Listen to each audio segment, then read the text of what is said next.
Hi, everybody. Just before I start, I thought Chris's last points there on communication, collaboration, and engagement were really, really good, and is what we're here today for. So, slightly on a slightly different tack, I'm here to present on behalf of the INSITE programme, I guess, and I'm going to talk about some industry priorities.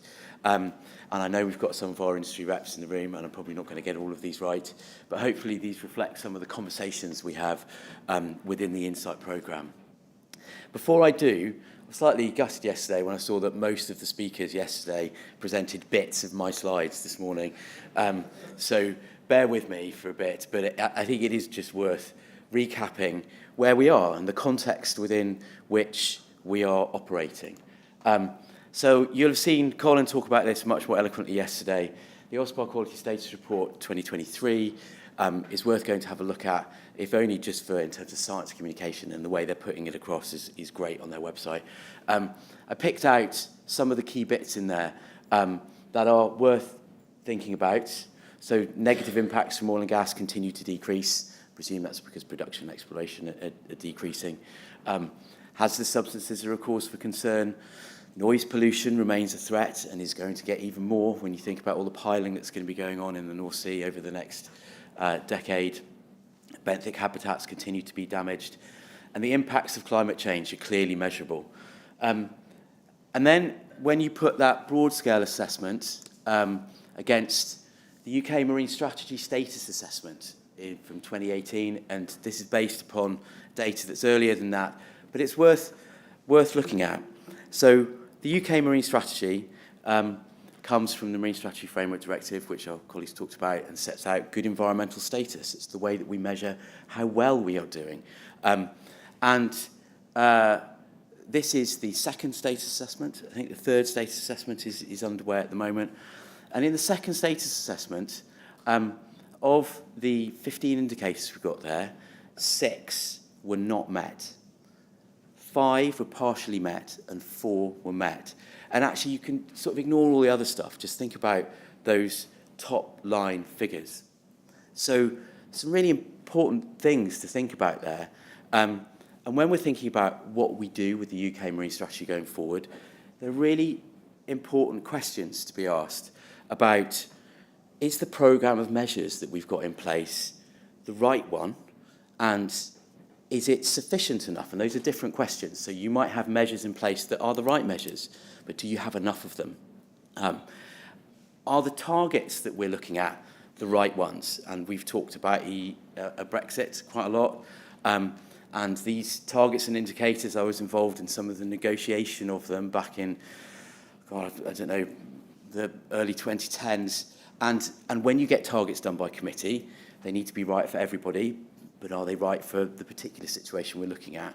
And there are important questions about connectivity with our European neighbours that we can't ignore. But those questions about are the targets the right ones are valid ones to be asking. Do we have enough information to inform our progress to GES? And how can policy and management actively support that progress? And that last question is a really important one when you think about the multiplicity of things that our colleagues in government have to manage. And I'm going to talk about this because I think it's a slight elephant in the room, and I can talk about it because I'm not in government anymore. But you might hear people talk about the policy trilemma. So the policy trilemma is effectively, can we have sustainable fisheries? Can we have biodiversity restoration? So can we meet GES? And can we transition to net zero all at the same time? And that transition to net zero includes decommissioning of oil and gas and deployment of offshore wind. And can we do all of that whilst maintaining social benefit? And that's not just about economic growth, but it's about cultural cohesion and thriving coastal communities and lots of kind of other areas that kind of sit in there. All of these areas have quite ambitious policy targets around them. The question is, can you meet all of those policy targets at the same time?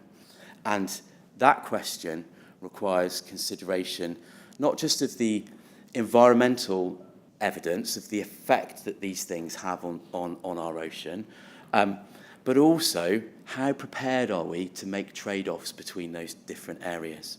And there's work going on in government at the moment, both in terms of marine planning and the Marine Spatial Prioritisation Programme, which Chris touched on, which is trying to get underneath this question. And that question requires understanding of the different industries, and it requires understanding of the environmental effects of these particular policy areas, and it requires understanding of the economic and social effects of those areas and how we can express those in the right way, as Chris touched on earlier. Another person who's stealing a lot of my talk. So what I'm going to do now is just touch on that net zero box at the bottom, because my brief was to talk about the priorities for industry, so I'm going to do that. So OE UK at the end of every year produce a report that's worth going to look at. OE UK are Offshore Energies UK. They are the industry body for offshore oil and gas in the UK. And they produce a report on their website that is a decommissioning outlook, effectively. And these next couple of slides are taken from there. What we can see from here is that decommissioning is increasing. It's not only increasing, but it costs a lot of money. And the amount of money that it costs, it's really important to understand that that money doesn't sit with industry. It sits with the UK taxpayer. Not all of it, some of it. And the reason for that is that, and John will correct me if I get this wrong. And the reason for that is that part of the license to operate is that when you're producing, you're paying money to the Exchequer, and that money is effectively, theoretically, held in escrow to do decommissioning, which means that if that oil and gas company either goes out of business or decides to cease trading when they've stopped producing, we still have the money to decommission. Unfortunately, that money isn't just sat in a bank account somewhere. It's gone into the Exchequer. And in times of financial crisis, whether that's COVID or a run on the gilt market potentially, that money is then used in different ways. And so the taxpayer is left with some of that liability. So it's important to understand the economic aspect to this. In 2023, just to give you a bit of an idea, the kind of figures that sit behind this, there was forecast to be around 210 wells need to be decommissioned, 8 topsides, 10 jackets and substructures, and 16.5 kilometres of pipelines, nearly 30,000 tonnes of steel. And if you look at the long-term outlook, it's just getting more and more and more. And associated with all of those substructures is the cost that goes with it. So back from where we were last year, this year, 27 substructures forecast for removal in the southern North Sea and the Irish Sea. And this will continue to grow until 2027 when we see a big spike.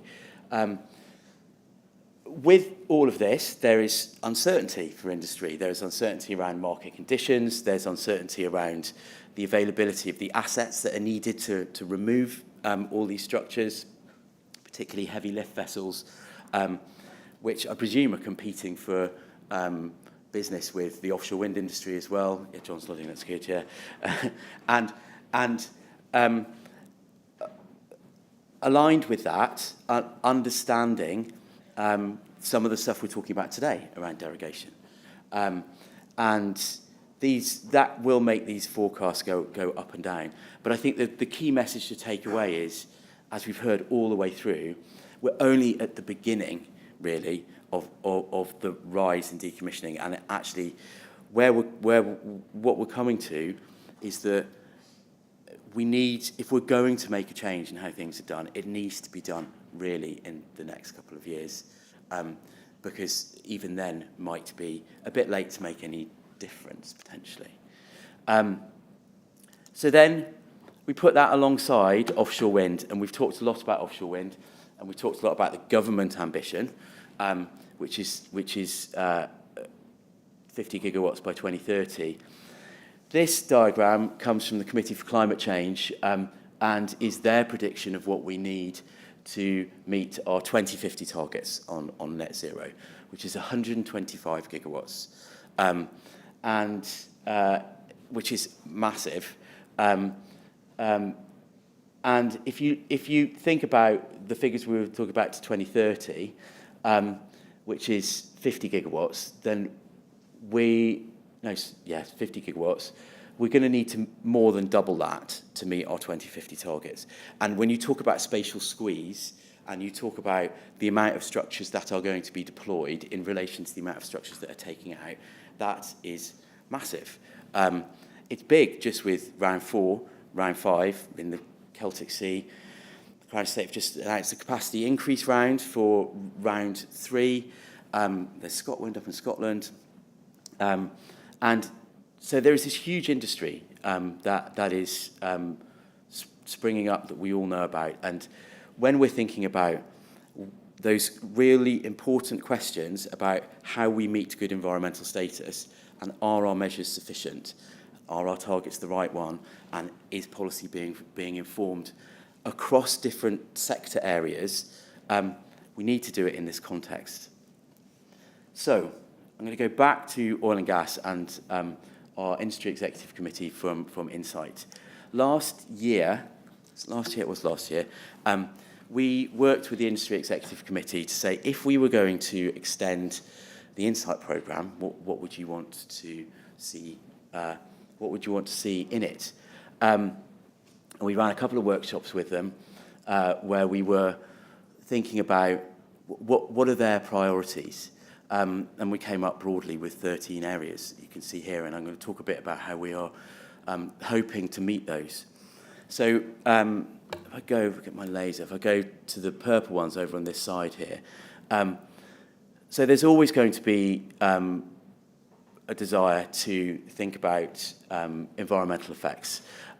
Continuation of INSITE Plastics, some of the work that Sarah and Richard have been doing, and thinking about where we might take that.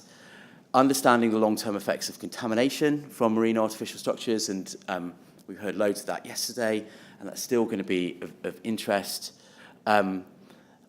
Understanding the excavation effects of full steel removal of marine artificial structures during and after decommissioning. So this is really thinking about, is the impact of taking something out worth it, effectively? And particularly when you've had structures that were put in the 70s and 80s where they weren't really thinking about how you might be able to take them out. And then we've got this red box in the middle here, which is about synthesis projects. We've seen the value of bringing all the information together to try and provide a view across the community. And I think we still want to carry on doing that. Continuing exploring the commercial, legal and operational opportunities and barriers of leaving marine artificial structures in place, and that's some of what we've talked about today. Data management, and data sort of come up in lots of different areas today, whether it's the work at SAMS, at NS3D, or a lot of the environmental work. Getting that industry data, being able to share data effectively is really important. And also, when we talk about connectivity, this role of strategic monitoring in site-specific oil and gas decommissioning. So how are we contextualising individual decommissioning projects in the context of broader connectivity of those biogeographic areas?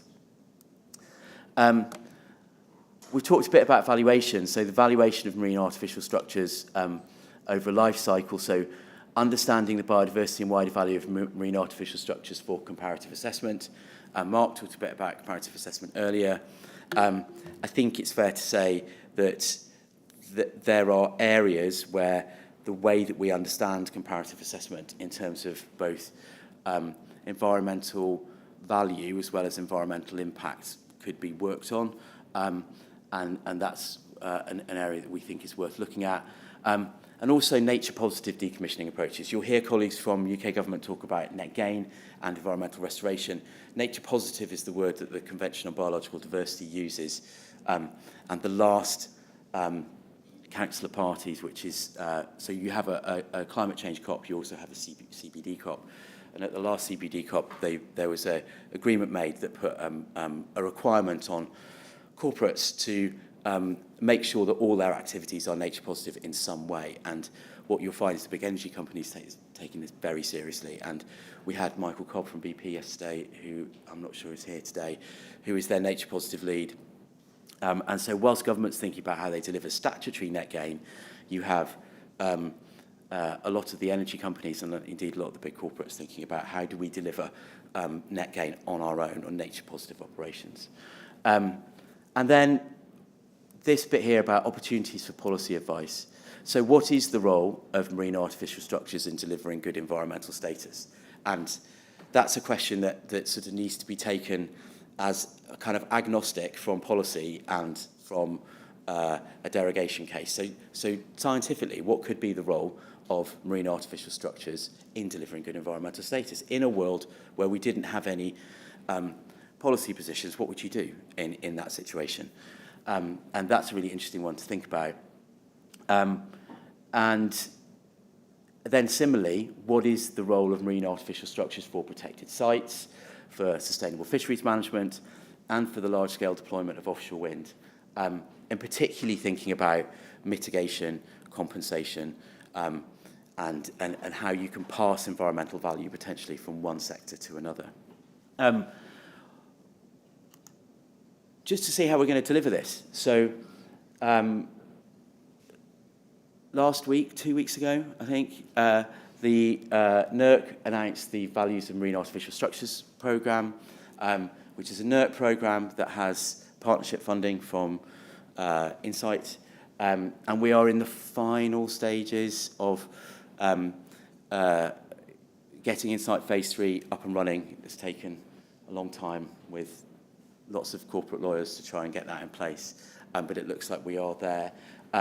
And within that, we will have our own pot of money to commission as well as providing money to Valma. So watch this space because we'll be looking at that.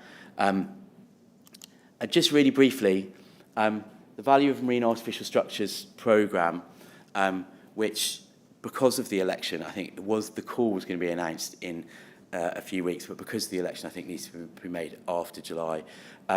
So this is really looking at how do we build on the work that's come out of INSITE? How do we build on the work that's come out of EcoWind? How do we build on the work that's come out of SMMR? To think about how do we understand the value of marine artificial structures? How do we understand that value ecologically? How do we understand it socially? How do we understand it economically? And then how can we build that into decision making? So thinking about that, this has a strong ecological component, and for those of you who are in the academic community, yes, it is supposed to include offshore work, which is why it's such a big project. Just so you know, it is out there at the moment as one large project, but we are thinking about whether it's better as one or two. It's a conversation that's ongoing. So we've got a big ecological component, a big natural capital component, thinking about how do we operationalise natural capital approaches in a way that is both meaningful and robust enough to be used in decision making. And that second point is really, really important. And how can we use that for marine artificial structures, both oil and gas and offshore wind, over their whole life cycle, from deployment to decommissioning? And then how do we make sure that when we're designing that work, we aren't just doing the scientific work and then 3 years later turning around to policymakers and decision makers and saying, I've got this shiny thing, do you think you can use it? We need to co-develop that right from the beginning. It's what we've done with EcoWind, it's what we've done with EcoFlow, and it's what we're going to do with this programme as well. So keep an eye out for this. It will be a bit delayed, unfortunately, but it is coming.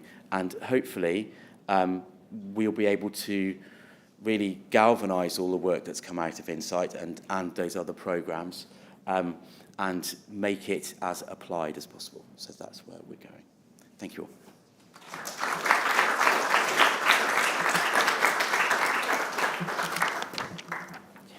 Thanks very much indeed, Dickon. Now, I think we've probably got about 20 minutes available for questions. So if the panel would like to come up, and Jasmine, you're going to join as well? Yep. Have we got 5 seats? Yes, we have. Okay. Good. So I'm aware also we've got people viewing online, so we'll look for questions there as well.